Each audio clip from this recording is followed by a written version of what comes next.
So hello everyone, welcome to SSC calculations again.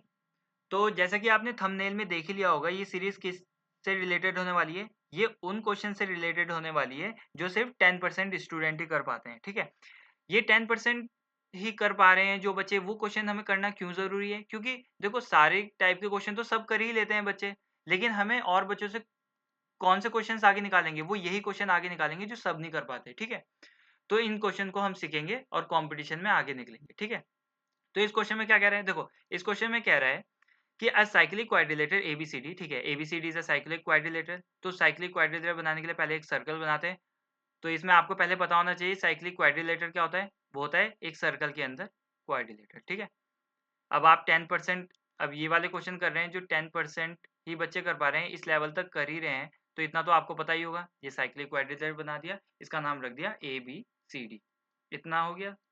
ठीक है, DCB कितना है? डीसीबी है 60%। ठीक है, अब देखो, साइक्लिक क्वाड्रिलेटर की प्रॉपर्टी क्या होती है? अपोजिट एंगल का सम कितना होता है? 180। तो अगर ये 60 है तो ये ऑटोमेटिकली 120 हो जाएगा, इसमें कोई दिक्कत नहीं है। ठीक है, बीसी कितना है? ये है 10 सेंटीमीटर। और सीडी कितना है? ये है 15 सेंटीमीटर। ठीक है, एडी कितना है? एडी है 20 सेंटीमीटर।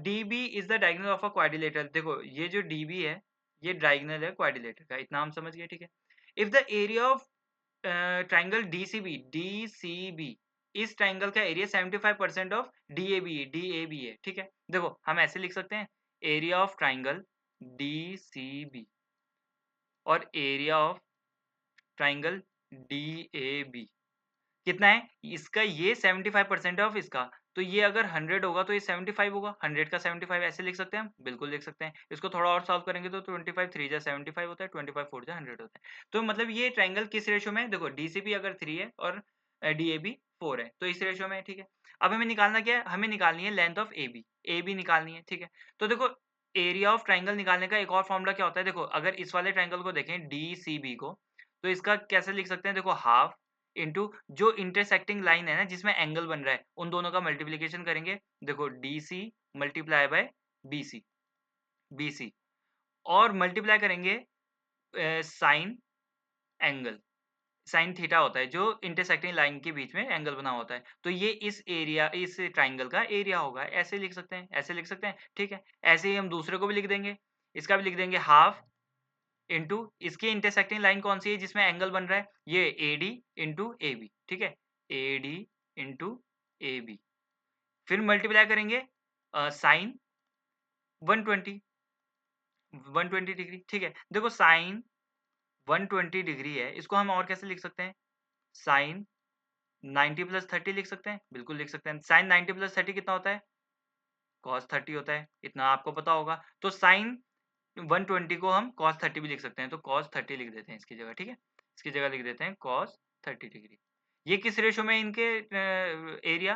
ये 3/4 रेशियो में। ठीक है, इसको थोड़ा सॉल्व करेंगे। तो अब पहले एक चीज करते हैं हम, डीसी की वैल्यू दी हुई है, आप बोलोगे बिल्कुल दी है, तो डीसी की जगह हम लिख देते हैं 15। ठीक है, बीसी की वैल्यू दी हुई है, बिल्कुल दी हुई है, तो हम लिख देते हैं इसकी वैल्यू 10। ठीक है, एडी की वैल्यू दी हुई है, बिल्कुल दी हुई है, तो इसको भी लिख देते हैं हम 20। एबी की वैल्यू नहीं दी हुई है, वो तो हमें फाइंड करनी है। ठीक है, अब हम थोड़ा सॉल्व करेंगे इसे, तो हाफ से हाफ कट जाएगा, बिल्कुल कट जाएगा। ठीक है, कॉस 30 और साइन 30 साइन 60 कितना होता है? √3/2। कॉस 30 कितना होता है? √3/2। तो ये दोनों भी इक्वल हैं, तो ये भी कट जाएंगे। अब इसको सॉल्व करेंगे, देखो 4 से 4 5 जा 20 कट सकता है, बिल्कुल कट सकता है। 5 से ऊपर काट देंगे तो 5 3 जा 15 कट जाएगा। ठीक है, ऊपर 3 है, 3 से ये भी 3 कट जाएगा। तो बचा क्या है? बचा है 10 divided by A B is equal to 1/1। अब क्रॉस मल्टीप्लीकेशन करेंगे तो ए बी की वैल्यू कितनी आ जाएगी? 10।